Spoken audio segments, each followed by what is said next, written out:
আচ্ছা, বাংলাদেশের সুপার 8 রাউন্ডে যাওয়ার সম্ভাবনা কি একটু হলেও কমেছে? মানে দক্ষিণ আফ্রিকার কাছে পরাজিত হওয়ার পর কোয়ালিফিকেশনের যে সমীকরণ সেটা কি আরো জটিল হয়েছে বাংলাদেশের জন্য? উত্তর হচ্ছে না। বাংলাদেশের ভাগ্য এখনো সম্পূর্ণ তাদের হাতেই রয়েছে।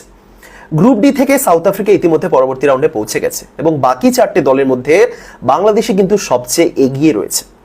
দেখুন, দক্ষিণ আফ্রিকার কাছে বাংলাদেশ হারতে পারে এমনটা অনেকেই আগে থেকে ভেবেছিলেন, কিন্তু সবচেয়ে খারাপ যেটা হতে পারতো সেটা হলো বড় ব্যবধানে হার, অর্থাৎ নেট রান রেটে অনেকটা পিছিয়ে পড়া। সেটা কিন্তু হয়নি। একটা ক্লোজ ম্যাচ হয়েছে এবং বাংলাদেশ তাদের নেট রান রেটটা ঠিকঠাকই রেখেছে এবং এই মুহূর্তে তাদের নেট রান রেট পজিটিভে রয়েছে, নেদারল্যান্ডসের চেয়েও বেশি, যে কারণে তারা 2 নম্বরে রয়েছে। তো আজকের এই ভিডিওতে এই বাকি দুটো ম্যাচে কিরকম রেজাল্ট হলে বাংলাদেশ ইজিলি পরবর্তী রাউন্ডে পৌঁছাবে, এবং তো প্রথমেই বর্তমানের যে পয়েন্টস টেবিলটা রয়েছে সে সম্পর্কে বলি। আপনারা দেখতেই পাচ্ছেন সাউথ আফ্রিকা তারা পৌঁছে গেছে, তারা বাকি ম্যাচটা হেরে গেলেও কিছু হবে না এবং নেপালের সঙ্গে